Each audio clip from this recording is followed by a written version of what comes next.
I never thought the most painful moment of my life would come from a phone call I wasn't supposed to hear. One careless sentence, spoken by the woman my son chose to marry, shattered everything I believed about family, about love, about the sacrifices I'd made for 40 years. They called me names. They laughed at me. They treated me like nothing more than an open wallet, a confused old woman too stupid to see she was being used. But what they didn't know, what they couldn't have possibly imagined, was that this confused old woman had been planning something that would change everything, something locked away in a blue wardrobe that held more than just memories. They thought I was weak. They thought I was alone. They thought they could take everything from me without consequences. They broke into my home, forged documents with my name, and tried to steal every penny I had left in this world. But the biggest mistake they made wasn't underestimating my strength. It was underestimating how far a mother will go when she finally decides that survival matters more than being loved by people who never truly loved her at all. What happened next would shock my entire family, make headlines, and teach everyone involved a lesson about what happens when you push someone too far. This is my story. Every word of it true. Every moment of it painful. Every second of it necessary. If you've ever felt invisible, used, or taken for granted by the people who were supposed to love you most, then you need to hear what happened when I finally found the courage to fight back. Please follow this channel, leave a like, and comment below telling me where you're watching from. You won't want to miss a single moment of what comes next. I never thought a single sentence spoken over the phone could kill something inside me so completely that I'd feel it dying in real time. Honey, that fat old hag of a mother of yours changed the password. I can't use the card anymore to do my shopping. Her voice, my daughter-in-law's voice, pierced through the walls of my small Nashville apartment like a knife through butter. And what made it unbearable wasn't just the insult. It was the sound that came right after it. A laugh. My son's laugh. Muffled, uncomfortable maybe, but still there. The same boy who used to crawl into my bed during thunderstorms, shaking with fear, was now laughing at me, at his own mother. I stood frozen in my kitchen, holding a dish towel that smelled faintly of lavender, my hands trembling so badly I had to grip the counter. The phone call wasn't even meant for me. She didn't know I'd picked up the landline in the bedroom at the exact moment she called my son's cell. It was one of those cruel accidents, or maybe it was God finally showing me what I'd been too blind to see for years. That credit card she was so upset about, it was mine. My name, my account, my money. I'd given it to them 5 years ago, right after their wedding, when they were just starting out. Just for emergencies. Mom, my son had said, kissing my forehead the way he used to when he was little. Just until we get on our feet. But 5 years later, they were still on my feet. And I was drowning. The emergencies had turned into weekly shopping sprees at Target. Dinners at fancy restaurants I'd never been able to afford for myself. Weekend trips to Gatlinburg, a new iPhone every year. All of it paid for with what little I had left from my late husband's insurance money, my Social Security checks, and the savings from selling my father's old house in Murfreesboro, the house where I'd grown up, the house where my mother had died holding my hand. I told myself I was being a good mother, that this was what love looked like, that if I just kept giving, they'd keep coming around, they'd keep needing me. But standing there in that kitchen, listening to my daughter-in-law call me a fat old hag, while my son said nothing to defend me, I realized something that shattered me more than any insult ever could. I'd bought every visit, every phone call, every Happy Mother's Day, Mom. None of it was real. None of it was love. It was a transaction. And I was the fool who kept paying when I hung up the phone quietly, so they wouldn't know I'd heard. The silence in my apartment felt heavier than it ever had before. It pressed down on my chest like a physical weight. I walked slowly to my bedroom, my knees aching with every step, and stood in front of the old blue wardrobe that had belonged to my grandmother. That wardrobe had survived 3 generations, 2 moves, and a house fire in 1987. It knew more secrets than any living person ever would. Inside it, tucked beneath folded quilts and my late husband's military medals, was a small wooden box. And inside that box was a key. I hadn't touched that key in months, maybe longer. But that night, my hands moved on their own. I pulled out the box, felt the cold metal of the key against my palm, and walked to the locked drawer at the bottom of the wardrobe. Inside that drawer were things I'd been too afraid to look at. Photos from better days. Letters my husband had written me during Vietnam. Medical bills I couldn't pay. And a manila envelope sealed with red wax. Dated from 3 months ago, a night when I'd had the worst fever of my life and thought I might die alone in this apartment. That envelope contained my last will and testament, Handwritten, witnessed by my neighbor Mrs. Patterson from 3B. Notarized at the upstore on Church Street. I stared at that envelope for what felt like hours but was probably only minutes. My vision blurred with tears I refused to let fall. And then, with shaking hands, I broke the seal. The sound of that wax cracking was the loudest thing I'd ever heard. It was the sound of something ending. And something else, something dangerous, something powerful beginning. I sat on the floor of my bedroom, my arthritic knees screaming in protest, and I read what I'd written that feverish night. And as I read, I remembered why I'd written it. I remembered the clarity that comes only when you think you're about to die. The brutal, beautiful honesty of it. I'd left everything: the apartment, the savings account, the small plot of land in Dixon County that my father had left me to the Nashville Senior Care Foundation, an organization that helped elderly people who'd been abandoned by their families. People like me. To my son, I'd left one thing: a letter. And instructions to open a small locked box that I'd hidden in the back of this very wardrobe. But he'd only get that box if he came to the reading of the will. If he showed up. If he proved, even just once, that I mattered more to him than money. I'd written those words in a fever dream, thinking I'd tear them up in the morning, but I never did. And now, holding that envelope in my hands, I understood why. Some part of me, the part that still had dignity, still had self-respect, had been waiting for this moment. Waiting for the final humiliation that would give me permission to save myself. I heard footsteps in the hallway outside my apartment. Heavy, angry, coming fast. I knew those footsteps. 20 minutes. That's how long it took for my son to drive from his fancy townhouse in Green Hills to my apartment in Germantown. 20 minutes for him to work himself into a rage. The pounding on my door made me flinch. 3 sharp knocks that shook the frame. "Mom, open up." Now, I carefully placed the envelope back in the drawer, locked it, and slipped the key into my pocket. Then I stood up slowly, painfully, and walked to the door. When I opened it, my son was standing there, his face red and twisted with anger. Behind him, partially hidden in the hallway shadows, was my daughter-in-law. She didn't even have the decency to look ashamed. She just stood there, arms crossed, her designer purse hanging from her shoulder, a purse I'd paid for. "Why did you do it?" my son shouted before I could even say hello. "Why did you change the password? Do you have any idea how embarrassing this is?" Jessica was in the middle of checking out at Nordstrom, and the card got declined. Not, "Are you okay, Mom?" Not, "Is everything all right?" Not, "Sorry, you heard what Jessica said about you." Just anger, just accusation, just entitlement. I looked at my son, my only child, my baby boy, the person I'd sacrificed everything for, and I saw a stranger who looked like the man I'd loved, but had none of his kindness, none of his heart. "Come in," I said quietly, stepping aside. They walked past me without a word. Jessica's perfume, expensive, cloying, filled my small living room. She sat on my couch like she owned it, crossing her legs and checking her phone immediately. My son stood in the middle of the room, hands on his hips, waiting for an explanation, waiting for an apology. I didn't give him one. Instead, I sat in my old recliner, the one with the torn armrest and the squeaky spring end. I looked at them both, really looked at them. And I wondered when I'd become so small in their eyes, when I'd become nothing more than an ATM machine with a pulse. "The card is mine," I said simply, "and I've decided I don't want to share it anymore. Don't want to share it." Jessica's head snapped up from her phone. "Are you serious right now?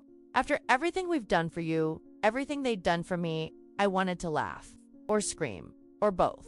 "Like what?" I asked, my voice steadier than I felt. "Please, tell me, what have you done for me?" The silence that followed was deafening. My son opened his mouth, closed it, looked at his wife, looked back at me. "We visit you," he finally said, but his voice was weak. "You visit my credit card." I replied, "Not me." Jessica stood up, her face flushed. "This is unbelievable. We have plans. We have expenses. You can't just—" "I can," I interrupted. And I did. My son's expression changed then.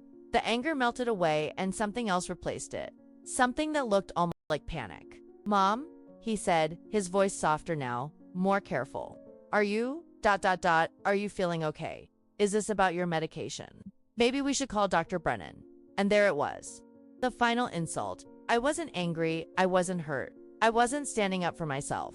I was sick, confused, medicated, anything but right. "Get out," I said quietly. "What?" "Get out of my apartment." Jessica grabbed her purse. "Come on, honey. She's clearly having some kind of episode. We'll call Adult Protective Services tomorrow. Get out." The force of my own voice surprised me. It surprised them too. Jessica actually stumbled backward, her eyes wide. My son stared at me like he'd never seen me before. And maybe he hadn't. Maybe he'd only ever seen what he wanted to see. A weak old woman who would give and give and give until there was nothing left. You're going to regret this, Jessica hissed as they walked toward the door. But I wouldn't. I already knew I wouldn't. As the door slammed shut behind them, I walked back to my bedroom. Back to the blue wardrobe. Back to that locked drawer. I took out the envelope again and held it against my chest, feeling my heart beating beneath it. Still beating, still fighting. On my nightstand was a business card that had been sitting there for 3 months. Mr. Reed, the lawyer who'd handled my husband's estate, the one who'd helped me write that fevered will and had promised, in his gentle southern way, that if I ever needed anything, I should call. I picked up the phone. My hands weren't shaking anymore. The rain started exactly 20 minutes after I made that phone call to Mr. Reed. I remember because I was standing at my kitchen window, watching the storm clouds roll in over the Nashville skyline, and I heard his voicemail greeting for the 3rd time. You've reached the law offices of Samuel Reed. Please, leave a detailed message and I'll return your call within 24 hours. 24 hours felt like an eternity. But I left a message anyway, my voice barely above a whisper, asking if he remembered me, if he could help me. If it wasn't too late to make changes to that document we'd signed 3 months ago. The sky had turned that particular shade of gray that only comes right before a Tennessee thunderstorm, the kind my son used to be so afraid of. I used to hold him during storms like these, his little body pressed against mine, his hands gripping my nightgown so tight his knuckles turned white. I'd sing to him old hymns my grandmother had taught me. Amazing Grace, how great thou art. Songs that promised safety, protection, love that never ends. I wondered if he remembered any of that, or if those memories had been erased by the years, replaced by something harder, something colder. The first drops of rain hit my window just as I heard footsteps in the hallway outside my apartment. Not just any footsteps. His footsteps. I'd know that walk anywhere the heavy heel strike, the slight drag of his left foot from when he broke his ankle playing high school football and it never quite healed right. I used to tease him about it, calling him my limping linebacker, and he'd laugh and chase me around the house, both of us pretending he couldn't catch me. But these footsteps weren't playful. They were angry, purposeful, coming fast up the stairs, taking them 2 at a time by the sound of it. My heart started racing in a way that scared me. My doctor had warned me about stress, about keeping my blood pressure down, about avoiding confrontation. At your age, Eleanor, she'd said during my last appointment, patting my hand like I was a child, you need to keep things calm. Your heart can't take too much excitement. But apparently, my heart didn't have a choice anymore. The footsteps stopped right outside my door. For a moment, one brief, horrible moment, I thought maybe he'd just stand there. Maybe he'd cool down. Maybe he'd knock gently and we could talk like adults, like the mother and son we used to be. Then the pounding started. 3 hard slams against my door that made the small picture frame next to it, the one with his kindergarten photo rattle on its nail. His face in that photo was round and sweet, covered in finger paint, smiling so wide you could see the gap where his front tooth had fallen out. Mom, I know you're in there. Open this door right now. His voice was different from earlier, harder, meaner, the kind of voice I'd never heard him use with me before. Not even during his worst teenage years when he'd slam doors and roll his eyes and tell me I didn't understand anything about his life. I walked to the door slowly, each step feeling like it took all my strength.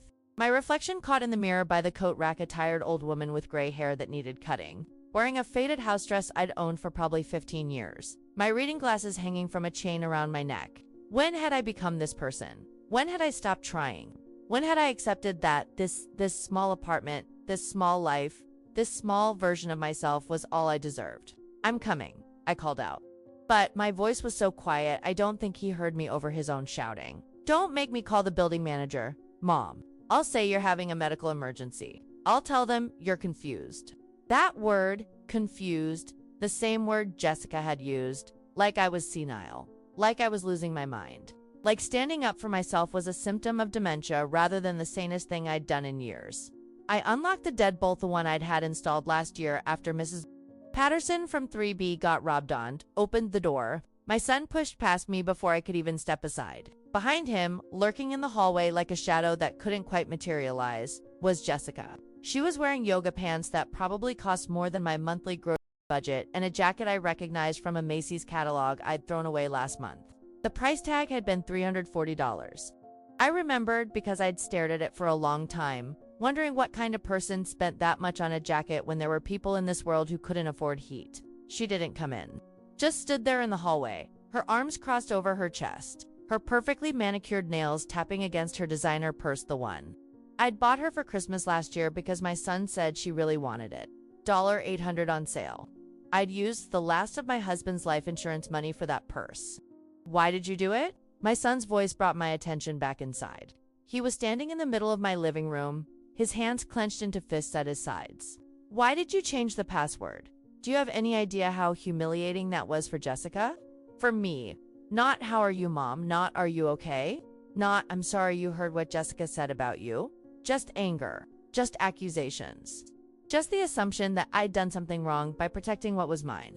I closed the door quietly, leaving Jessica outside. If she wanted to be part of this conversation, she could not. I was done with her lurking and listening and judging. I changed it because it's my account, I said, my voice steadier than I felt. My money, my decision, your decision.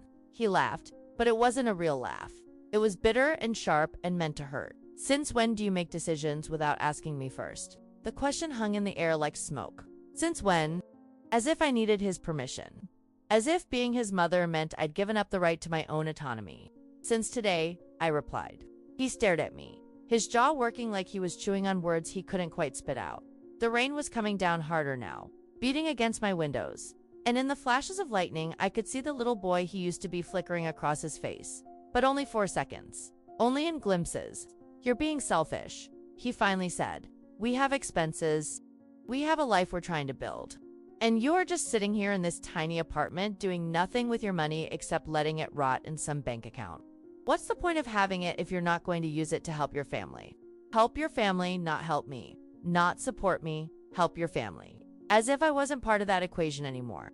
As if my only value was in what I could provide. I am using it, I said quietly.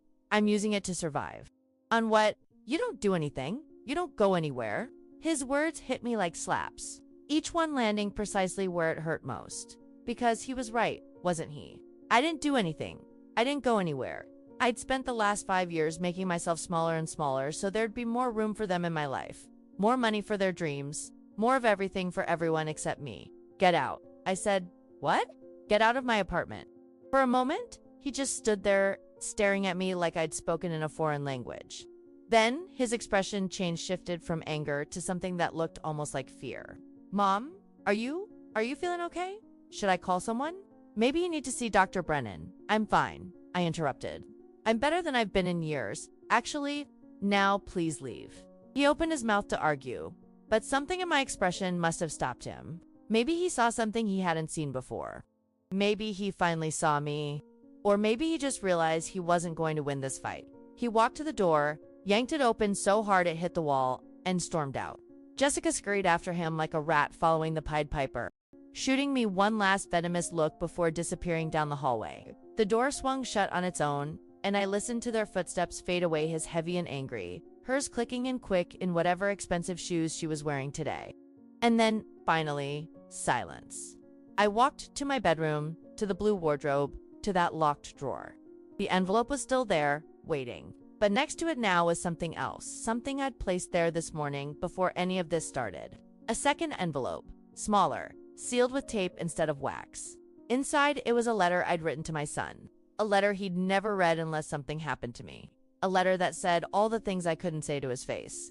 I picked it up and held it against my chest, feeling my heartbeat slow, feeling the panic subside, feeling something like peace settle over me for the first time in what felt like forever. The storm outside was raging now, thunder shaking my windows, lightning illuminating my small bedroom in stark white flashes. But I wasn't afraid anymore. Not of the storm. Not of my son's anger. Not of being alone. For the first time in 5 years, I felt like myself again. Mr. Reed called back 2 days later on a Thursday afternoon when the rain hadn't stopped since Monday. I'd been watching the weather reports obsessively, the way old people do when they have nothing else to fill their days. The meteorologists kept saying the same thing over and over unprecedented rainfall, flash flood warnings, stay off the roads if you can. The Cumberland River was rising, parts of downtown Nashville were already underwater. It was like the city itself was crying along with me. When my phone rang, I almost didn't answer it. I'd stopped picking up calls unless I recognized the number. Ever since my son had started calling from different phones, his work line, Jessica's cell, even their home phone, which they never used. Each time, I'd let it go to voicemail.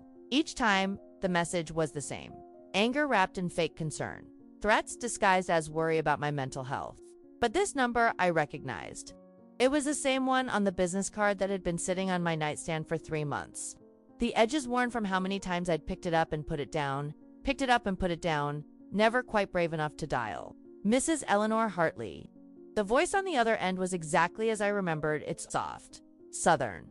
The kind of voice that made you think of sweet tea and front porch swings in a time when people still had manners. "Yes," I whispered, my throat suddenly tight. "This is Samuel Reed returning your call. I apologize for the delay. I was in court all day Tuesday and yesterday. I hope everything is all right. Everything is all right." What a question. What a kind, impossible question. "No," I said, and my voice broke on that single word. "No, Mr. Reed. Everything is not all right." There was a pause, and I heard papers rustling on his end. The sound of a door closing, the world getting quieter so he could focus on me. When was the last time someone had done that? When was the last time someone had made me feel like I mattered enough to shut out everything else? "Tell me what's happened," he said gently. And I did. I told him everything.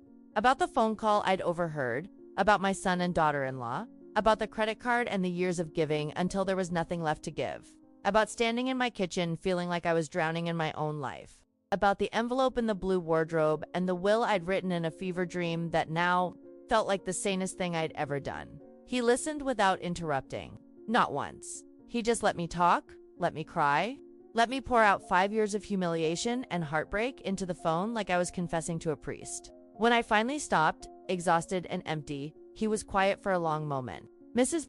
Hartley," he finally said, "I need to ask you something, and I need you to be completely honest with me. Are you sure you want to do this? Because once we start down this path, once we make these changes official, there's no going back. Your son will know, your family will know, and they won't understand. They might never understand, I'm sure," I said. And for the first time in years, I was absolutely certain of something. "All right then," he said, and I could hear the smile in his voice. Not a happy smile, but a proud one. "I'm coming to see you. Today, if you'll have me. We have work to do." He arrived 3 hours later, just as the rain was turning from a downpour into something biblical. I watched from my window as his Koran old Buick that looked like it had seen better decades, not just better days, pulled into the parking lot. He got out, holding a briefcase over his head like an umbrella, his long coat flapping in the wind, and ran for the building entrance. I'd made coffee. Real coffee. Not the instant kind I usually drank to save money. I'd even put out the good cookies, the butter ones from the Danish bakery on Charlotte Avenue that I only bought once a year at Christmas. I wasn't sure why I was trying to impress him. Maybe because he was the first person in years to treat me like I was worth impressing. When I opened the door, he was standing there dripping wet, his gray hair plastered to his head, his glasses fogged up, looking like a drowned rat in a 3-piece suit. And he was smiling. "Mrs. Hartley," he said, extending a wet hand that I shook anyway. "It's good to see you again, though I wish it were under better circumstances. Please, come in. You're soaked through." I gave him a towel, one of my good ones. The ones I usually saved for guests I never had in. He dried off his face and glasses while I poured coffee. We sat at my small kitchen table, the one that wobbled unless you put a folded napkin under the short leg, and he opened his briefcase. Inside were documents. Lots of them. Papers clipped together, folders with my name written on the tabs in neat handwriting, and that manila envelope, the one I'd sealed with red wax 3 months ago. "I brought the original will," he said, pulling it out and setting it on the table between us like it was something precious. Which I suppose it was. It was the only thing I owned anymore that was truly mine. "We can use this as a foundation, but I want to make some changes. Stronger changes. Legal protections that will make absolutely certain your wishes are carried out exactly as you want them, with no room for contestation." Contestation, the word felt strange in my mouth. "Your son could try to fight this. Claim you weren't of sound mind. Claim undue influence. It happens more often than you'd think, especially when family members are cut out of inheritances." He looked at me over his glasses, his expression serious. "I need to protect you from that. From them." The idea that my own son would fight against my wishes, would stand in a courtroom and claim I was crazy or manipulated, should have shocked me, but it didn't. After what I'd heard, After what I'd seen in his eyes 2 days ago, I knew he was capable of it. What do we need to do? I asked. He pulled out a legal pad and a pen, clicked it twice, and looked at me with an expression that was both sad and determined. First, we establish mental competency beyond any doubt. I'll need to bring in a doctor, Dr. Patricia Wong. She's excellent. Very thorough to evaluate you and document that you're of completely sound mind. Then we'll need witnesses, at least 3, who can testify that you made these decisions freely and without coercion. I don't have 3 people, I said quietly, the admission burning like acid in my throat. I don't really have anyone anymore. That's all right, he said kindly. I know people, good people who do this sort of thing. They'll come, they'll witness, and they'll be available if we ever need them in court. Court? The word hung in the air like a threat. My son and I in court, fighting over my own life, like I was already dead. What else?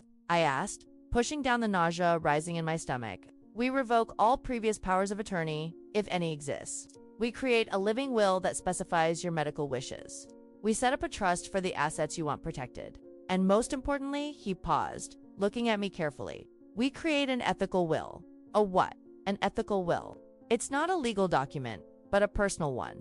A letter explaining your values, your reasons, your truth, so that when you're gone, or if your son tries to claim you were confused or cruel, there's a record in your own words of exactly why you made these choices. He leaned forward, his elbows on my wobbly table. It's your voice, Mrs. Hartley, your story, and no one can take that away from you. My eyes filled with tears. I didn't try to hide them. I want to do all of it, I said. Every single thing you just described. I want them to know, I want the world to know that this was my choice, that I was in my right mind, that this wasn't anger or revenge or dementia. This was self-respect. He smiled then, a real smile that reached his sad eyes, and pulled out more papers. Then, let's begin. We worked for 3 hours. He asked me questions, hundreds of them. It seemed about my assets, my accounts, my property, my wishes. I told him about the apartment I owned outright, paid off with my husband's death benefits, about the small savings account at First Tennessee Bank, about the plot of land in Dixon County that my father had left me, the one my son didn't even know existed because I'd never told him. Some instinct even back then warning me to keep something for myself. I told him I wanted it all to go to the Nashville Senior Care Foundation, the organization that helped elderly people who'd been abandoned by their families. People like me. People who needed to know they weren't alone, weren't forgotten, weren't disposable just because they were old. And for your son, Mr. Reed asked quietly, his pen hovering over paper. I thought about that for a long time. The rain was still coming down outside, drumming against the windows like fingers tapping. Like time running out, like the world asking me if I was really sure about this. For my son, I finally said, I leave a small locked box. Inside it, there's a letter. And a single key. A key to what? I looked at the blue wardrobe visible through my bedroom door, at the secrets it held, at the truth it protected. To understanding, I said, if he wants it, if he's ready for it, if he ever loved me enough to try. Mr. Reed wrote it all down. Every word, his handwriting neat and careful, like he was preserving something sacred. When we were finished, when every paper was signed and witnessed and notarized, Mrs. Patterson from 3B and Mr. Chen from the first floor had come up to sign. Both of them asking no questions but squeezing my hands with understanding. Mr. Reed packed up his briefcase at the door. He turned back to me. You're a brave woman, Eleanor Hartley, he said. Braver than most people I've met in my 40 years of practicing law. I don't feel brave, I whispered. I feel terrified. That's how you know it's real courage, he replied. The kind that matters most. After he left, I stood at my window watching his taillights disappear into the rain-soaked evening. Somewhere out there was my son. Probably telling Jessica about his crazy mother. Probably planning his next move. Probably convinced I'd come crawling back, begging for forgiveness. He didn't know that forgiveness wasn't something you could beg for anymore. It was something you had to earn. The news spread through my family like wildfire through dry grass. I don't know who told them first. Maybe my son called everyone in a rage. Maybe Jessica posted something passive-aggressive on Facebook. Maybe it was just that invisible network of family gossip that somehow always knows everything before you do. But within a week of changing that credit card password, my phone went from ringing constantly to not ringing at all. The silence was louder than any argument could have been. My sister Linda called exactly once. It was a Tuesday morning, and I was watering the small herb garden I kept on my apartment balcony, the only piece of earth I had left to tend. basil, rosemary, thyme, and a stubborn tomato plant that refused to die even though it was already October and the first frost. Warnings were coming through on the morning news. Eleanor, Linda said when I answered, not even bothering with hello. What on earth is going on? Daniel called me last night absolutely hysterical, saying, you've lost your mind, and cut him off financially. Is this true, Daniel? She called him Daniel, not your son or Danny. Like she was on his side already. Like the verdict had been reached before I'd even had a chance to defend myself. I didn't cut him off, I said, holding the phone between my shoulder and ear while I pinched dead leaves off the basil. I just stopped letting him use my credit card. Same difference. Linda's voice went up an octave, the way it always did when she was working herself into righteous indignation. He's your son, Eleanor, your only child. Don't you think you're being a bit selfish? Selfish. There was that word again. The word that had been following me around like a shadow ever since I'd decided my own money was actually mine. Did he tell you what his wife called me? I asked quietly. Oh, for heaven's sake, Jessica was just upset. You can't hold every little thing people say against them when they're frustrated. Every little thing. Being called a fat old hag was just a little thing. Being laughed at by my own son was just a little thing. 5 years of being treated like an ATM machine was just a little thing. I have to go. Linda, I said, my plants need water. Your plants? Eleanor, I'm trying to talk to you about your family and you're worried about plants. Yes, I said simply. Because my plants have never called me names or stolen from me or made me feel like I only matter when I'm useful. I hung up before she could respond. My hands were shaking so badly I had to set down the watering can before I dropped it. Linda didn't call back. Not that day. Not ever again, actually. My nephew Marcus, Linda's youngest son, the one I'd helped put through community college by paying for his textbooks for 2 years, sent me a text message 3 days later. Aunt Elle, Mom says you're going through something. Hope you feel better soon. Maybe take it easy on Uncle Danny though. Family is family, Uncle Danny. My 42-year-old son was Uncle Danny to Marcus, and I was the one who needed to take it easy. I deleted the message without responding. My cousin Patricia, who I'd driven to chemotherapy appointments every Tuesday for 6 months when she had breast cancer, left me a voicemail that I only listened to once. Eleanor, honey, I heard about the situation with Daniel and Jessica. I know you're hurting, but punishing them isn't going to make you feel better. Sometimes we have to be the bigger person. You know, give them some grace. Call me if you want to talk about it, Grace. They wanted me to give them grace, but who was giving me any? I stopped checking my voicemail after that. The only person who still visited me regularly was Mrs. Patterson from 3B. And that's because she was 87 and half deaf and didn't care about family drama because, as she told me every time she came by, family is overrated anyway. My own kids stuck me in a nursing home and sold my house. If it wasn't for my late husband's pension, I'd be eating cat food. We'd sit on my balcony together, her in the plastic chair with the faded cushion, me on the old stool I'd brought from my father's garage, and we'd tend to my little garden together. She'd tell me stories about her childhood in rural Kentucky, about her husband who died in Korea, about the daughter who never called and the son who only wanted money. You did the right thing, she said one afternoon, her gnarled fingers gently touching the tomato plant's leaves. Don't let them make you doubt yourself. Everyone thinks I'm being cruel, I whispered, my eyes burning with tears I refused to let fall. Everyone thinks a lot of stupid things. Mrs. Patterson replied, doesn't make them right. You know what your problem is, Eleanor? You spent so long being what everyone else needed that you forgot you were allowed to need things too. I looked at her, then really looked at her. This woman who'd been abandoned by her own children, who lived alone in a one-bedroom apartment with nothing but her memories and her pension and a stubborn refusal to feel sorry for herself. Does it get easier? I asked. Being alone? She smiled, and it was the saddest, wisest smile I'd ever seen. No, she said honestly, but it gets clearer. You start to see who actually loved you and who just loved what you could do for them. And once you see that, you can't unsee it, even if you wanted to. That night, alone in my apartment with the TV playing some old movie I wasn't really watching, I got a text from a number I didn't recognize. This is Jessica. I think we got off on the wrong foot. Can we meet for coffee? I'd really like to clear the air. I stared at that message for a long time. Part of Meetha, old part. The part that still remembered my son as a little boy who needed Meetha, wanted to say yes. Wanted to believe that maybe she'd had a change of heart. That maybe she was genuinely sorry. That maybe we could start over. But the new part of me, the part that was slowly learning to value myself, remembered something my grandmother used to say, When someone shows you who they are, believe them the first time. Jessica had shown me who she was. She'd called me a fat old hag and laughed about it. She'd stood in my doorway with her arms crossed and her designer purse, and her contempt practically radiating off her like heat. This text message wasn't an olive branch. It was a strategy. I deleted it without responding. 2 days later, my son showed up at my door unannounced. It was early evening, that time of day when the light turns golden and everything looks softer than it really is. I was cooking dinner, just scrambled eggs and toast. Nothing fancy when I heard his knock. Not the angry pounding from before, just 3 soft, polite knocks. I almost didn't answer. My hand was on the doorknob, and I stood there frozen, listening to him breathe on the other side of the door, wondering what version of him I'd find if I opened it. "Mom," his voice was quiet, careful. "I know you're home.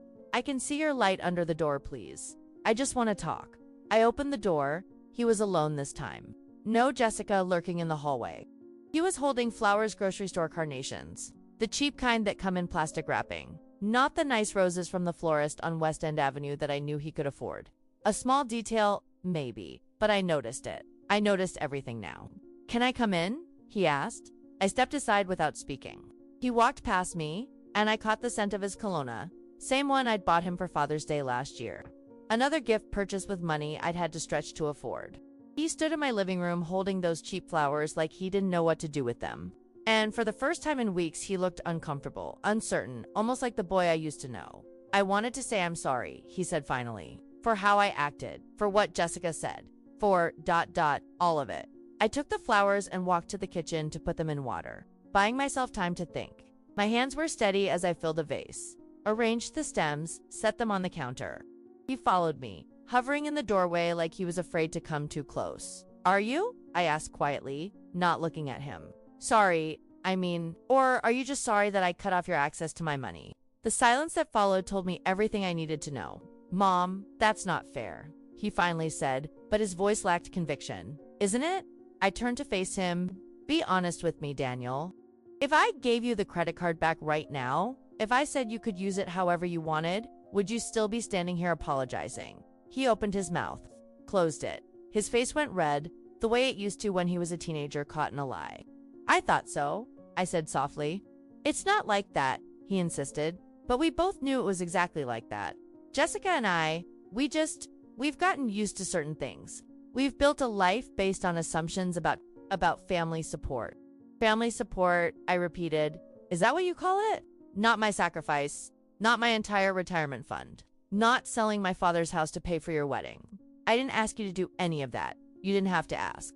My voice broke, all the careful calm I'd been maintaining shattering like glass. "You just took and took and took, and I gave and gave and gave because I thought that's what love was. I thought if I could just give you enough, you'd stay. You'd care. You'd remember I was your mother and not just a bank account." The words hung between us, raw and bleeding and true. Daniel stared at me, and for just a moment, just one brief, precious moment, I saw something like shame flicker across his face. Something like recognition. Something like the boy who used to hold my hand crossing the street and tell me I was the best mom in the world. But then it was gone, replaced by defensiveness and pride and all the walls we build to protect ourselves from uncomfortable truths. "I think I should go," he said quietly. "Yes," I agreed. "I think you should." He walked to the door, paused with his hand on the knob, and looked back at me one last time. "Is this really what you want, Mom, to be alone?" And I looked at my son, my beautiful, broken, disappointing son, and I told him the truth. I'd rather be alone than feel lonely in a room full of people who only love me for what I can give them. He left without another word. The flowers he'd brought lasted 3 days before they started to wilt. I threw them away on a Thursday. The same day, Mrs. Patterson knocked on my door with a cutting from her succulent plant. "These are hard to kill," she said, handing it to me. "Kinda like us." I planted it in a small pot on my balcony, right next to the tomato plant that refused to die. And I watered it every day.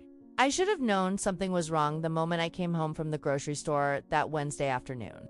The door to my apartment was closed, just like I'd left it, locked from the outside with my key still working perfectly. But there was something different in the air when I stepped inside, a smell that didn't belong. Men's cologne. Not my son's usual brand, but something sharper, cheaper, the kind that comes in a bottle shaped like a sports car that you buy at Walgreens. I set my grocery bags down on the kitchen counter slowly, my heart already starting to race in that way Dr. Chen had warned me about. Any unusual stress, Mrs. Hartley, and you call me immediately. Your heart rhythm has been irregular, and at your age, we can't take chances. But I didn't call Dr. Chen. I just stood there in my small kitchen, listening to the silence, knowing with absolute certainty that someone had been in my home. The living room looked normal at first glance.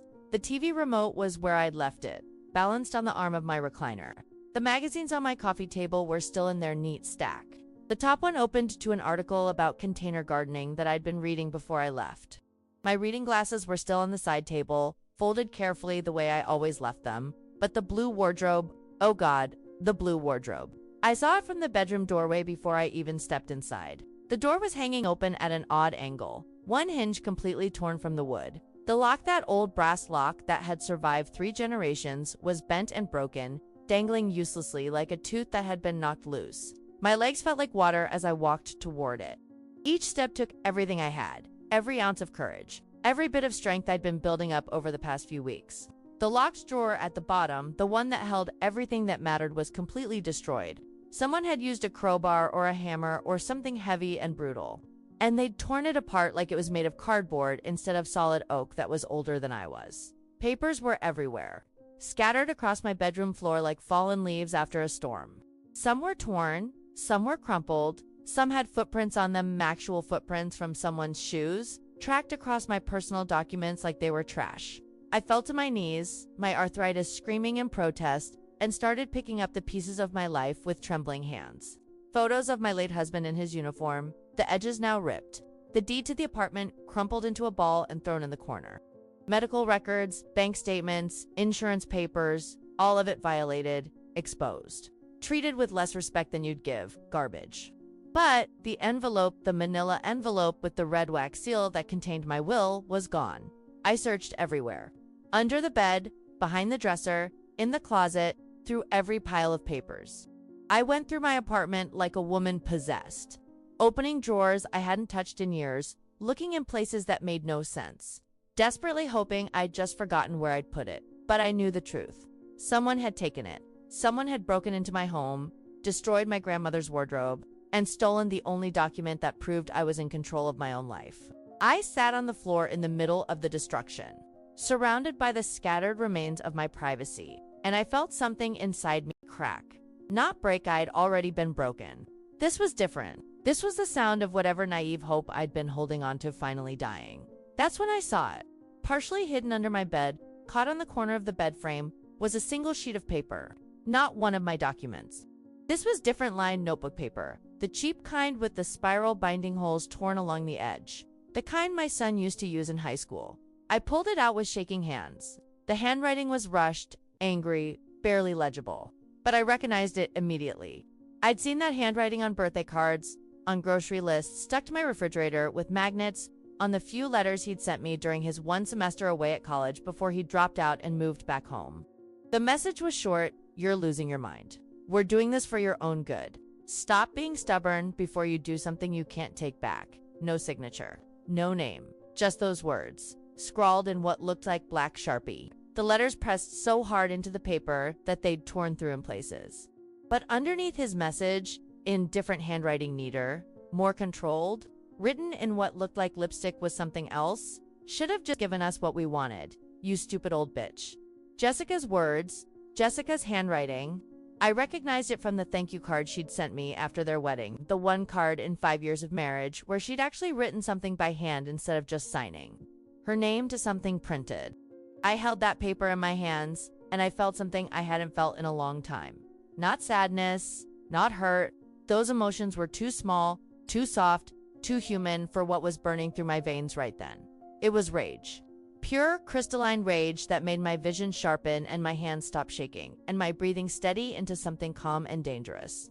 They'd broken into my home, they'd destroyed property that wasn't theirs.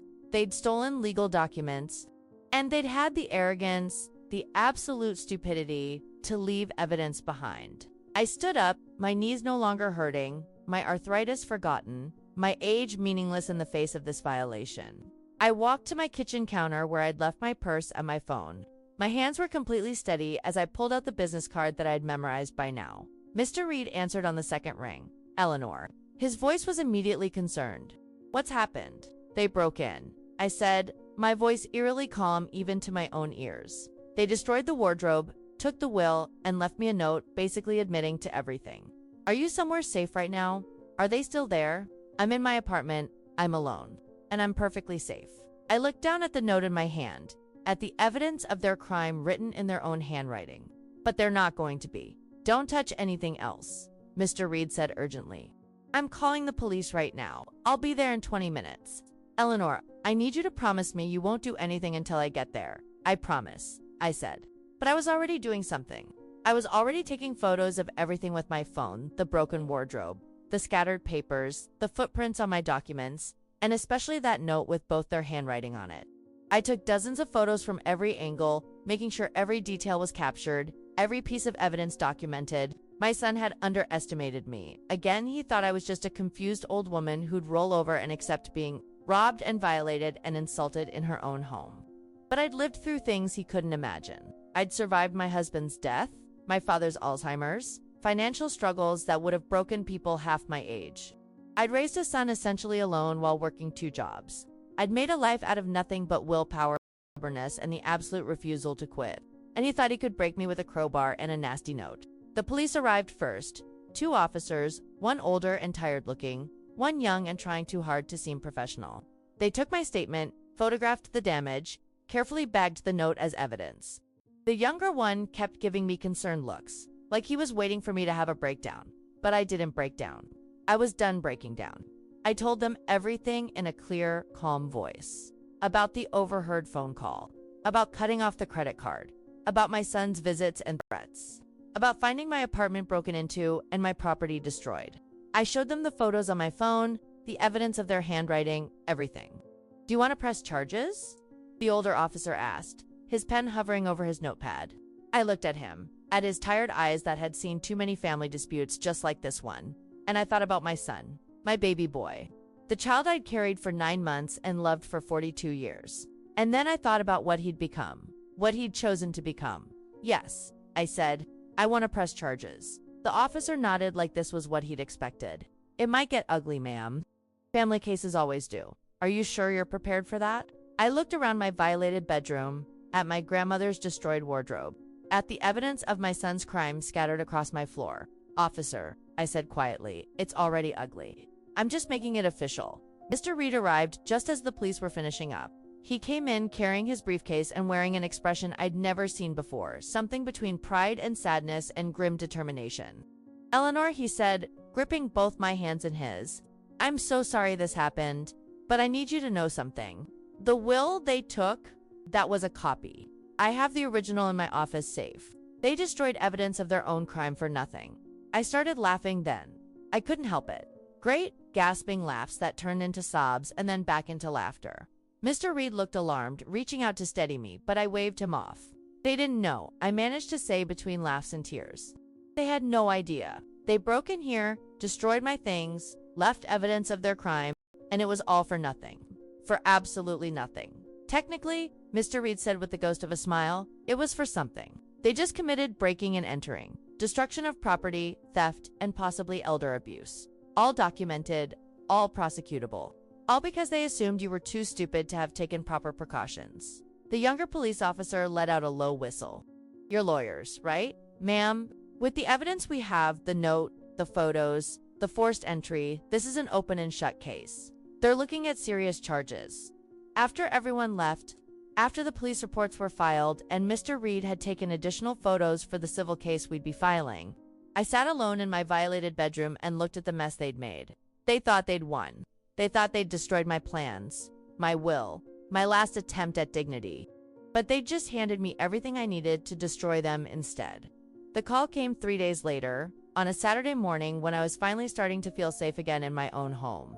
I'd spent those 3 days cleaning up the mess, trying to restore some sense of order to the chaos they'd created. Mrs. Patterson had come over with her toolbox, rusty and ancient but functional, and together we'd done our best to repair the wardrobe.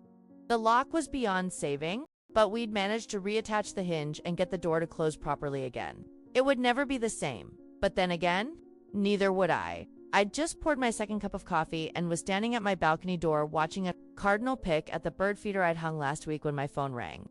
The caller ID showed a number I recognized immediately. First, Tennessee Bank, the branch on Broadway where I'd had my accounts for 37 years. Mrs. Hartley, the voice was professional but strained, like someone trying very hard to stay calm while delivering bad news. This is Marcus Webb, the branch manager. I'm calling because we've had a situation with your account that requires immediate attention. My hand tightened around the phone. What kind of situation? Ma'am, someone came into the branch yesterday afternoon with what appeared to be legal documents, giving them power of attorney over your accounts. They attempted to transfer a significant sum, $47,000 to be exact, from your savings into a personal checking account under their name. The number hit me like a physical blow. $47,000. That was everything. Every penny I had left in the world after selling my father's house, after the funeral expenses, after 5 years of funding my son's lifestyle. That money was supposed to last me the rest of my life. It was my security, my safety net, my ability to eat and pay rent and buy medicine when I got sick. Who? I asked, though I already knew. Who tried to do this? There was a pause, and I could hear papers rustling on his end. A Daniel Hartley. He said he was your son and that you'd granted him power of attorney due to concerns about your mental competency. Of course he did. Of course he'd play that card. The same card Jessica had threatened to use. The same narrative they'd been building, that I was confused, losing my mind, incompetent to manage my own affairs. Mr. Webb, I said, my voice shaking but steady, I have never granted my son or anyone else power of attorney over my accounts. Whatever documents he showed you were fraudulent. Yes, ma'am. We suspected as much. That's why I'm calling. Our protocol for power of attorney transfers requires verification from multiple sources. And when we called the lawyer whose name was on the documents, he'd never heard of your son or the case. He said someone had forged his signature and stolen his notary seal. I closed my eyes, feeling dizzy. This wasn't just breaking into my apartment anymore. This wasn't just destroying property or stealing a copy of my will. This was fraud, forgery, identity theft. This was my son, my own child, attempting to steal my entire life savings using fake legal documents. What happens now? I whispered. Well, first I need to confirm that you're denying this transfer and that you want to file a fraud report with both the bank and the police. Second, we'll be freezing all activity on your accounts temporarily while we investigate and upgrade your security protocols. And third, he paused, and his voice softened. Ma'am, I have to tell you that this is a criminal matter. We're required to report attempted financial elder abuse to the authorities. Elder abuse, the words sounded so clinical, so removed from reality, but that's what it was, wasn't it? My son had tried to steal everything I had, using lies about my mental state, forged documents, and the assumption that I was too old, too confused, too powerless to fight back. Do what you need to do, I said. File every report, press every charge. I want him held accountable for this. I understand, Mrs. Hartley, and I'm so sorry you're going through this. Unfortunately, we see cases like this more often than people realize. Family members taking advantage of elderly parents. He cleared his throat. I'm going to need you to come into the branch on Monday morning. We'll need to verify your identity, update all your security information, and set up new protections on your accounts. Can you do that? I'll be there, I said. After I hung up, I sat in my recliner for a long time, staring at nothing, my coffee growing cold in my hands. The cardinal outside had flown away. The morning sunshine that had seemed so cheerful an hour ago now felt harsh and exposing, like it was illuminating every painful truth I'd been trying to avoid. My son had tried to steal from me, not just money, he'd tried to steal my autonomy, my dignity, my right to control my own life. He'd forged legal documents, lied to bank officials, and claimed I was mentally incompetent, all for $47,000. All because he believed he was entitled to it. All because he decided that what I wanted, what I needed, mattered less than what he wanted. The rage I'd felt 3 days ago was gone now, burned away like morning fog under that harsh sunshine. What was left was something colder, something harder, something that felt like the final death of whatever hope I'd been clutching onto. I called Mr. Reed. He answered immediately, like he'd been waiting for my call. Eleanor, what's wrong? I told him about the bank, about the attempted transfer, about the forged documents. My voice was flat, emotionless, like I was reading from a script someone else had written. When I finished, there was silence on his end. Then a long, slow exhale. I'm coming over, he said. Right now. Don't talk to anyone else until I get there. He arrived 20 minutes later with his briefcase and a grim expression that told me he understood exactly how serious this was. We sat at my kitchen table, the same table where we'd drafted my real will just weeks ago, and he laid out what would happen next. Criminal charges, civil lawsuits, restraining orders, elder abuse investigations. The words washed over me like cold water, each one more final than the last. This is going to get very public. Mr. Reed warned me, his eyes serious behind his glasses. Once these charges are filed, once this becomes an official police matter, there's no taking it back. Your son will likely be arrested. There will be court dates, testimony, media attention possibly. Everyone will know what happened. Your whole family, your friends, the neighbors, everyone will know that your son tried to rob you. Good, I said, and I meant it. Let them know. Let everyone see exactly what he did. I'm done protecting him. I'm done making excuses. I'm done pretending this is somehow my fault. Mr. Reed studied my face for a long moment, then nodded slowly. All right then, we fight. He pulled out form after form, each one requiring my signature, each one another step toward making this nightmare officially real.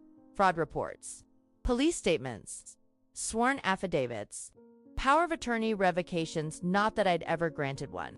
But we filed them anyway, just to create a paper trail proving I was of sound mind and making these decisions deliberately.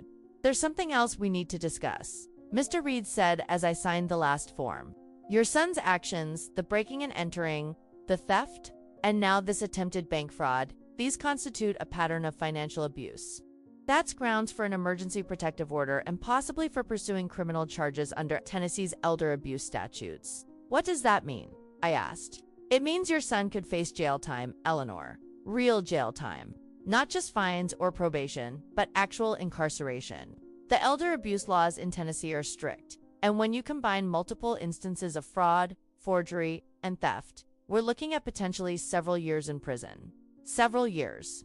My son, in prison, because of me. Because I'd finally decided to fight back. I thought about the little boy who used to hold my hand crossing the street. The teenager who'd taught himself guitar and played me songs on my birthday. The young man who'd cried at his father's funeral and told me we'd get through it together. And then I thought about the man who'd laughed when his wife called me a fat old hag. The man who'd broken into my home and destroyed my property. The man who'd tried to steal my life savings using forged documents and lies about my mental state. Do it, I said. File everything. I want the maximum charges. I want him to understand that there are consequences for treating your mother like a bank account. He can raid whenever he feels entitled. Mr. Reed nodded and made notes on his legal pad. When he looked up at me again, his expression was a mixture of admiration and sadness. You're one of the strongest people I've ever met, Eleanor Hartley, he said quietly. Most people in your situation would back down, would forgive, would make excuses. But you're standing up for yourself, and that takes real courage. It doesn't feel like courage, I whispered. It feels like survival. Sometimes, he replied. Those are the same thing. After Mr. Reed left with all the signed documents, after he'd promised to file everything first thing Monday morning, after he'd assured me 3 times that I was doing the right thing, I sat alone in my apartment and stared at my phone. I knew what was coming. Once the police were called, once the charges were filed, once my son realized the bank had stopped him and reported he'd come here. He'd show up at my door with excuses or threats or apologies that meant nothing. He'd try one last time to manipulate me, to make me feel guilty, to convince me I was the one being unreasonable. I walked to my bedroom and looked at the blue wardrobe, still scarred from where he'd broken it open. I thought about my grandmother, who'd owned this piece of furniture before me. She'd survived the Depression, 2 world wars, and the death of 3 of her 5 children. She'd been made of iron wrapped in kindness, strength disguised as gentleness.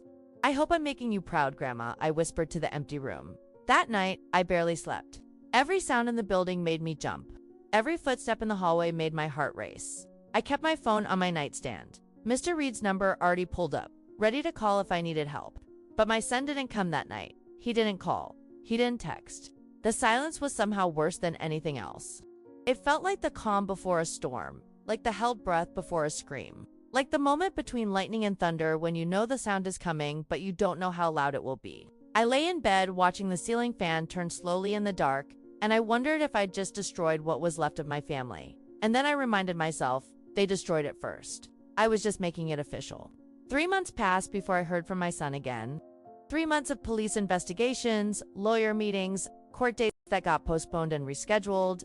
3 months of statements given to detectives who looked at me with pity I didn't want and asked questions that made me relive the worst moments of my life over and over again.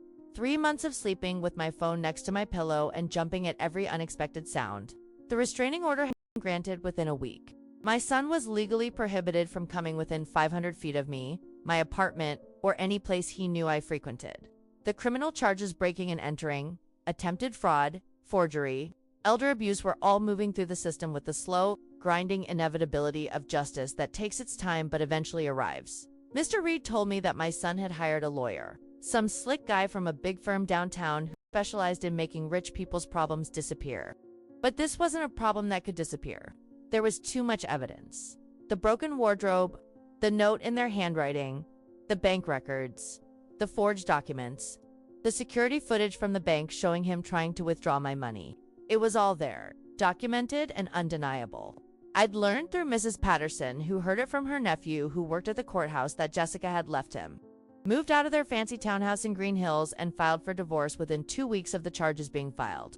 Apparently, she'd told people at their gym that she couldn't be associated with someone facing elder abuse charges, and that she'd had no idea what he was doing. The lie of it would have been funny if it wasn't so pathetic. Her handwriting was literally on the threatening note they'd left in my apartment.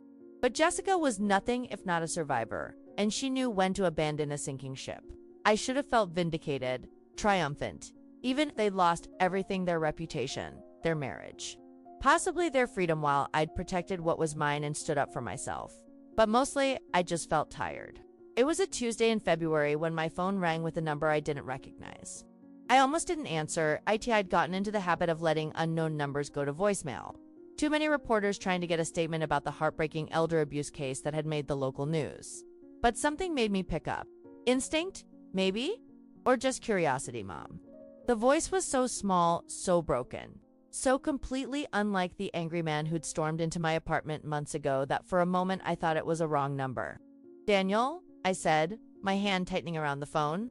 His voice cracked. "I need to see you, please. I know about the restraining order. I know I'm not supposed to call, but please, just once, I need to talk to you." Every instinct I had screamed at me to hang up, to call Mr. Reed, to report this violation of the restraining order and let the legal system handle it. But he was crying. My son was crying, really crying, in a way I hadn't heard since he was a child. "Where are you?" I asked against my better judgment. "Downstairs, in the parking lot. I'm not coming up. I'm not violating the order. I just time parked across the street and I just need to see you. Please, Mom, please." I should have said no. I should have called the police. I should have protected myself the way I'd learned to protect myself over these past few months. But he was still my son. And some part of me, the part that remembered rocking him to sleep, teaching him to tie his shoes, holding him when his father died, couldn't quite let go. "I'll come down," I said. 5 minutes. That's all you get. I grabbed my jacket and told Mrs. Patterson where I was going. Made her promise to call Mr. Reed if I wasn't back in 15 minutes. She tried to talk me out of it, her wrinkled face creased with worry, but I squeezed her hand and went anyway. The February air was cold and sharp, cutting through my jacket like it was air. I saw his car immediately, not the nice Audi he used to drive, but an old Honda that looked like it had seen better decades. He was sitting in the driver's seat, his head down, and he looked up when I approached. I barely recognized him. He'd lost weight, probably 20 or 30 pounds, and it hadn't been kind to him. His face was gaunt, hollow-cheeked, with dark circles under his eyes that spoke of too many sleepless nights. His hair, always so carefully styled, was too long and unwashed. He was wearing a sweatshirt I recognized from his college days, faded and threadbare, with stains that looked like he'd been wearing it for days. He got out of the car slowly, like an old man, like someone who hurt everywhere. And when he looked at me, I saw something in his eyes I'd never seen before. Shame. Real, deep, crushing shame. "Mom," he said, and his voice broke completely. "Mom, I'm so sorry." I stood there on the cold sidewalk, my arms crossed over my chest, and I said nothing. I just waited. "Jessica left me," he continued, the words tumbling out like he'd been holding them in for too long. "She took everything. The furniture, the car, even the dog. She cleaned out our joint account. Turns out she'd been saving money for months, just waiting for a reason to leave. My lawyer says the criminal case is bad, really bad, and I might go to jail. I lost my job. They fired me when the charges became public. I'm living in a motel room off Dickerson Pike, the kind that rents by the week, and I can barely afford that. He wiped at his face with the back of his hand, and I realized he was crying.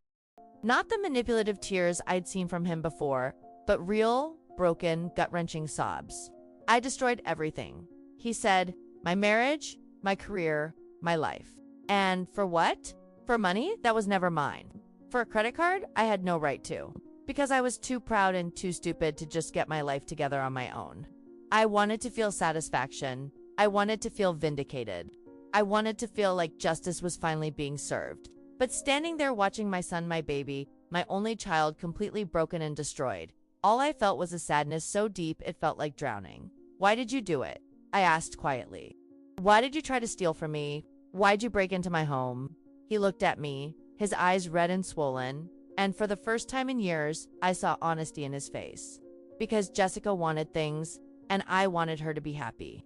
And somewhere along the way, I stopped seeing you as my mother and started seeing you as someone who had money I needed. I stopped hearing your words and started counting what was in your bank account. I convinced myself you owed it to me, that you were being selfish by holding onto your own money when we needed it. He let out a bitter laugh. I became exactly the kind of person Dad would have been ashamed of. That name, Dad, hit me like a punch to the chest. My late husband, Daniel's father, the man who'd worked 2 jobs to make sure we never went without, who'd believed in integrity above everything else. Yes, I said softly. He would have been ashamed. And so am I. Daniel flinched like I'd slapped him, but he nodded. I know. I deserve that. I deserve all of this. He gestured vaguely at himself, at his life falling apart. I just needed you to know that I understand now. I understand what I did. I understand what I lost. What do you want from me? I asked. Forgiveness. Money? For me to drop the charges. No, he said, and he sounded almost surprised by his own answer. No, I don't want you to drop the charges. I need to face what I did. I need to accept the consequences. His voice broke again. I just needed you to know that I'm sorry. Really, truly sorry. Not sorry I got caught. Not sorry things didn't work out. Sorry for hurting you. Sorry for taking advantage of you. Sorry for being such a terrible son that you had to take out a restraining order against your own child. We stood there in that cold parking lot, mother and son, separated by so much more than the 6 feet of concrete between us. Separated by broken trust, shattered love, and the ruins of a relationship that maybe had never been as strong as I'd wanted to believe. I forgive you, I heard myself say, and I was surprised by the truth of it. But forgiveness doesn't mean forgetting. It doesn't mean pretending this didn't happen. It doesn't mean letting you back into my life, like nothing changed. I know, he whispered. The charges stand, I continued. Whatever the court decides, that's what happens. I won't speak on your behalf. I won't ask for leniency. You did this, and you have to face it. I know, he said again, but I want you to know something. I took a step closer. Close enough to see the stubble on his face, the exhaustion in his eyes. The little boy I used to know hiding somewhere behind all that pain. I forgive you because holding on to anger was killing me. Because I'm tired of letting what you did control my life. Because your father taught me that forgiveness is something you do for yourself, not for the person who hurt you. He nodded, tears streaming down his face openly now. I hope you find a way to forgive yourself someday, I said. I hope you learn from this. I hope you become the man your father believed you could be, but I can't be part of that journey. You have to walk that road alone. I understand, he managed to say. I turned to walk back to my building, but his voice stopped me. Mom, thank you for everything you did for me, even when I didn't deserve it. Especially when I didn't deserve it. I didn't turn around. I didn't trust myself to look at him again without breaking completely.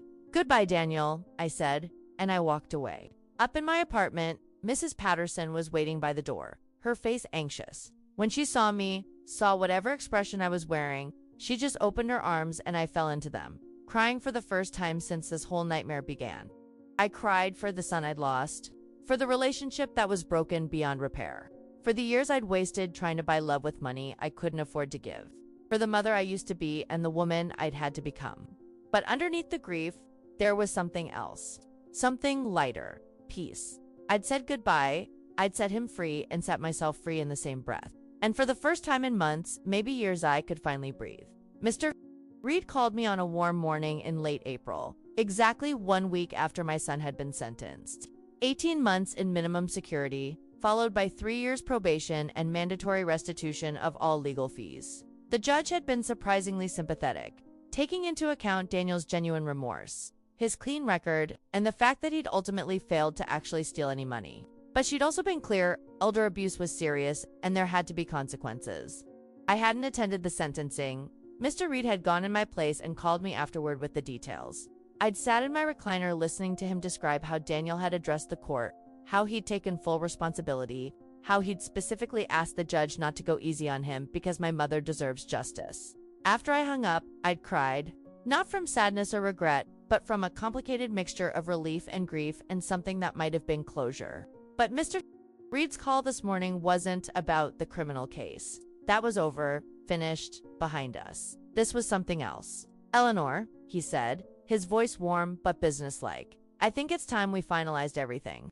Time to put all the pieces in place so you can move forward with your life without looking over your shoulder. What do you mean? I asked, setting down my coffee cup. I mean your will, your estate plan, all the legal protections we put in place.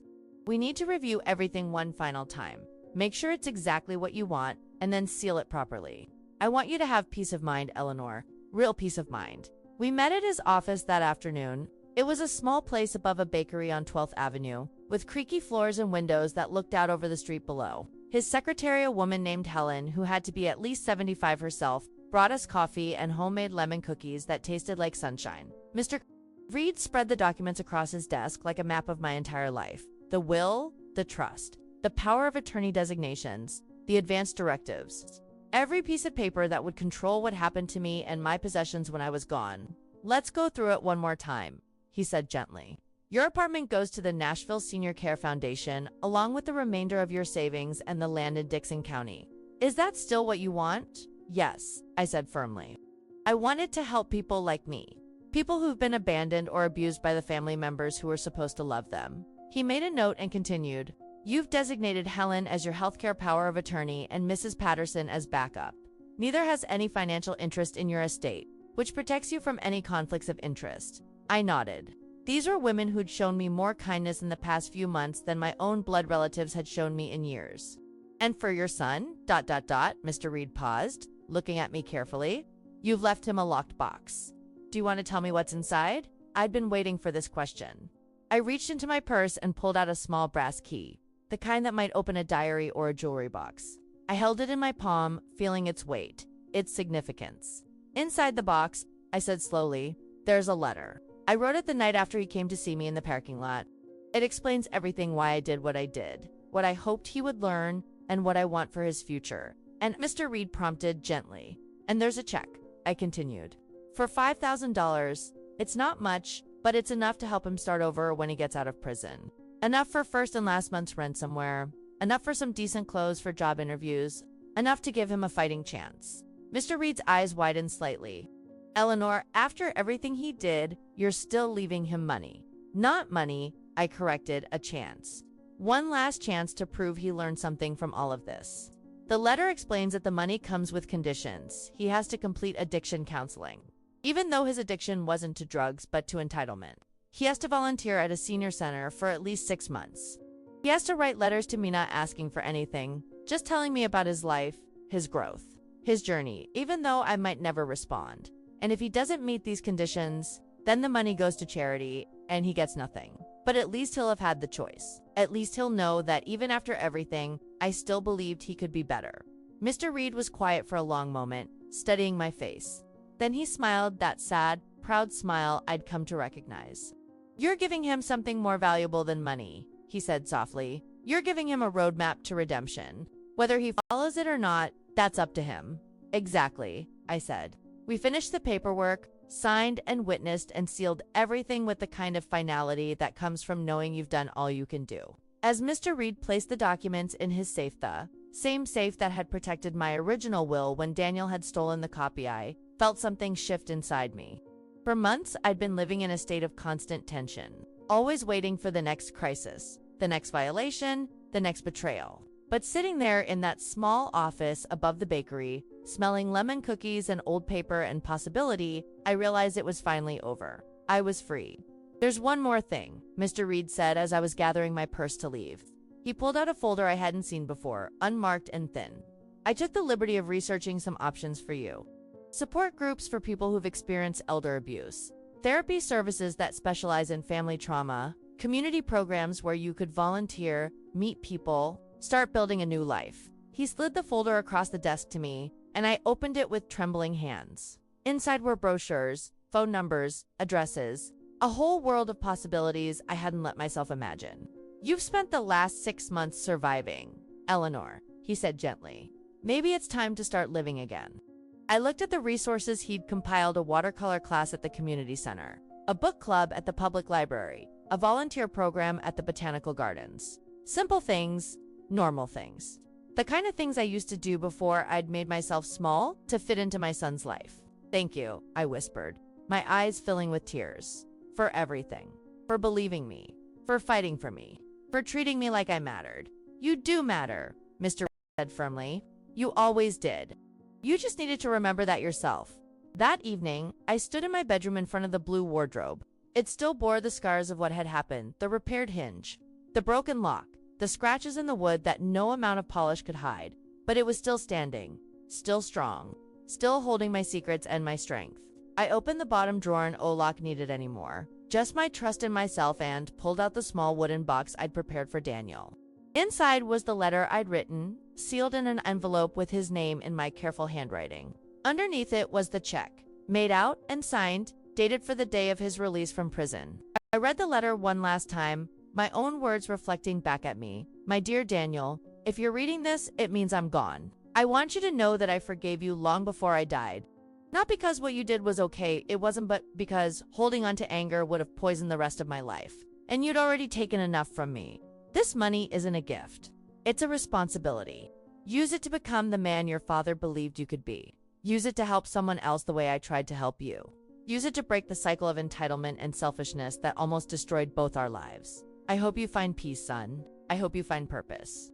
I hope you find a way to live with honor and integrity. But most of all, I hope you find yourself the real you, not the person you became when you lost your way.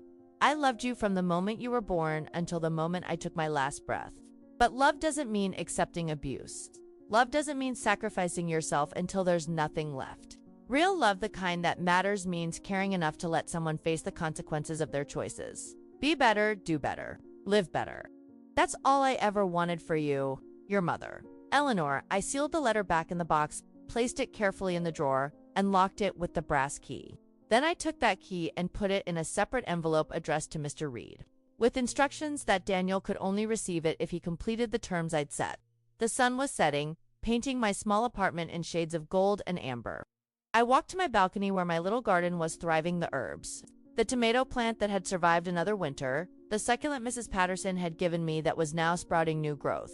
I watered each plant carefully, feeling the evening breeze on my face, listening to the sounds of the city settling into night. Somewhere out there was my son, beginning an 18-month sentence that would hopefully teach him what I couldn't. Somewhere out there was a future I was finally fulfilled for myself.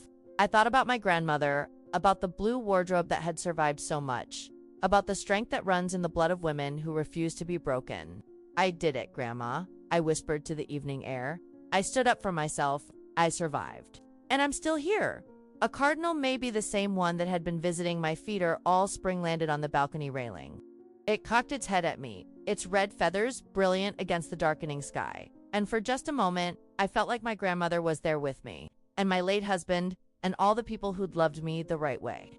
The way love is supposed to be: unconditional but not unlimited, forgiving but not foolish, strong enough to let go when holding on would destroy you both. I picked up the brochure for the watercolor class. It started next Tuesday. I'd always wanted to learn to paint. Maybe it was time to start. Sometimes the people who hurt us most are the ones we loved first. Eleanor's story isn't just about betrayal or revenge. It's about something far more important: remembering your own worth when everyone around you has forgotten it. She spent years making herself smaller, quieter, poorer, all in the desperate hope that sacrifice would be mistaken for love. But love that costs you everything isn't love at all. It's just another form of slow destruction. The question I want you to ask yourself tonight is this: how much of yourself have you given away to people who never deserved it? How many times have you stayed silent when you should have spoken up? How long will you let fear of being alone keep you trapped with people who make you feel invisible? Eleanor didn't find her strength by being cruel. She found it by finally understanding that protecting herself wasn't selfish, it was survival.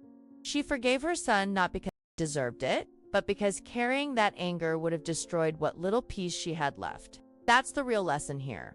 Forgiveness isn't about letting people back into your life. It's about releasing yourself from the prison of their actions. It's about choosing your own peace over their presence. And sometimes, the bravest thing you can do is walk away from the people you love most. Not because you stopped caring, but because you finally started caring about yourself. What would you have done in Eleanor's place? Would you have fought back or stayed silent? Would you have pressed charges against your own child or found a way to forgive and forget? Share your thoughts in the comments below. I read every single one. If this story moved you, please hit that like button, share it with someone who needs to hear it, and follow this channel for more true stories that will make you think, feel, and see the world differently. Remember, you are never too old, too tired, or too broken to start choosing yourself. Thank you for listening to Eleanor's story. May we all find the courage she found when we need it most.